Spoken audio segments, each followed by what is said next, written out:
What's up, everybody? Krim here for Sleepers for the Week. We just got announced that these are going to be at least the top 4 characters mentioned, and I'm actually not upset at the casting. I see a lot of people online are freaking out, but that's standard and normal to come from these live action adaptations. People get a little bit out of shape. They don't see their favorite actor playing their favorite character, things like that. I know a lot of people were really hyped to see or maybe hope that Keanu Reeves was part of the project, since he expressed interest in playing Spike so many years ago. Albeit for a film, though, he was not signing on for a TV show.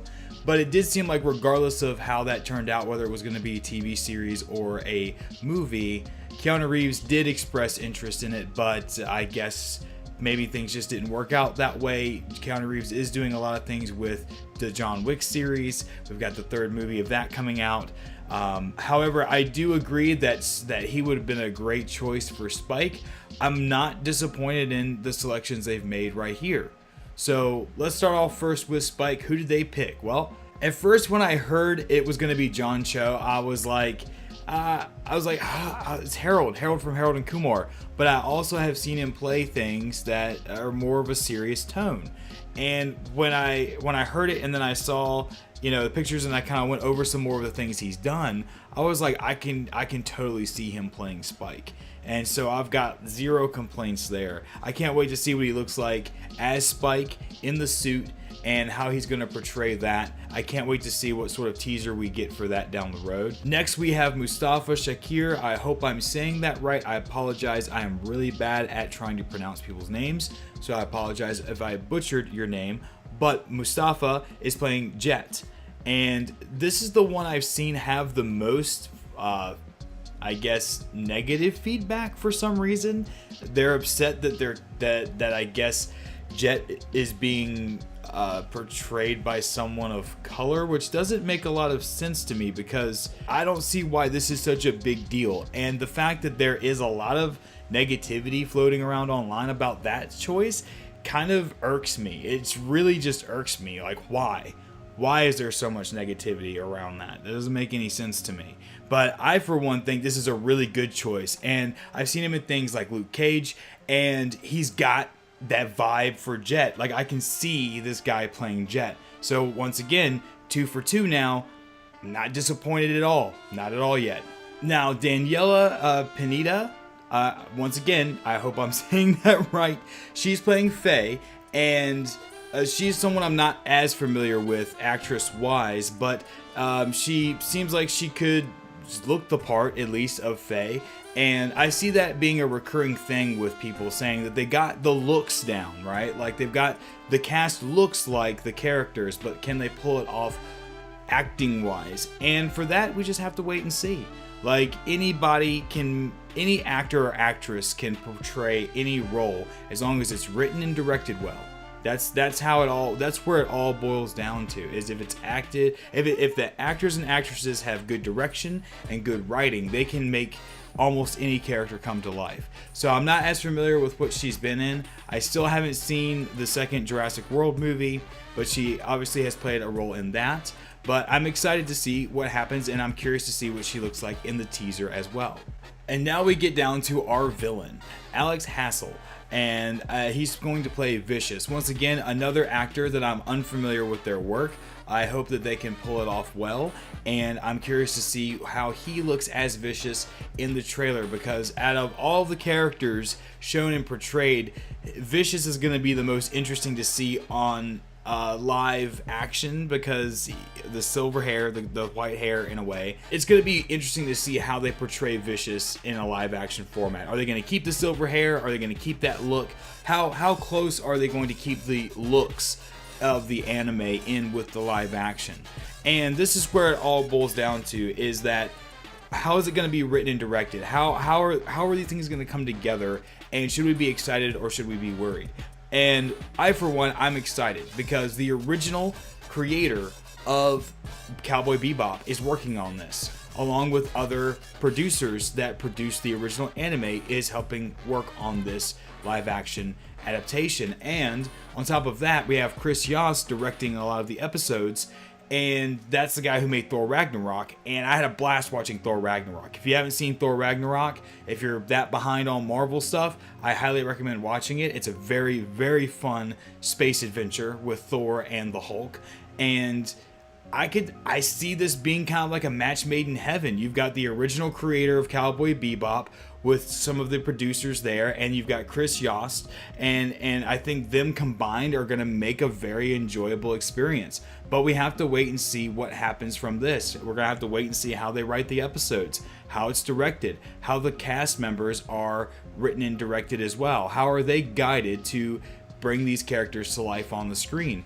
And as we're starting to see, we're seeing people that have helped work on the some of the Marvel Netflix series, and the upcoming Witcher series is helping work with them on this as well. So they definitely want this to succeed, and I think this is a completely different territory than Death Note. Death Note was its own thing, its own movie. Unfortunately, we got a second one greenlit there. As much as I dislike the Death Note Netflix version, I like it when people take risks. You know, I like it when you take risks, but the problem with taking risks on a property like that is that you, one, run the risk of alienating fans by being too different. B, you end up ruining the whole experience for everyone when you do those risks and they don't hit home. You know, if they're not well thought out, if they're not well written, if they're not well directed, then they don't work for anyone. And I know there's still going to be people that will hate any type of deviation from the anime. There's always going to be those types of people. But I'm not one of those kinds of people. I like it when something takes liberty with something live action to make it a little bit different than what I'm used to seeing or what I have seen. I still really hope that it says it's going to be 8 episodes long. So same thing with the 10. The Witcher is doing 8 episodes. I see Netflix trying to do longer episodes, 45-ish to an hour long episodes, and I just want to be taken on an adventure. Because no spoilers here, if you have not seen the anime of Cowboy Bebop, I highly recommend it. If you are even interested in anime at all, you've probably heard lots of people suggest that you watch this, and it's considered a classic amongst most all anime fans. And the thing is that if you know the story is pretty simple. The core story with Spike as almost a main character, and his arc has a beginning and an end, but in between, the whole show is kind of like every episode is an adventure. Every episode takes place with a different bounty they're hunting, with a different character they're fighting. It's all a different thing every time, and that's kind of what I hope we get out of this. Almost like a Firefly aspect, if that makes sense. I loved Joss Whedon's Firefly. I think that was so well done, and it was fun to see. It was fun to go on the adventure and have all these episodes in between this kind of main story arc that they're trying to tell.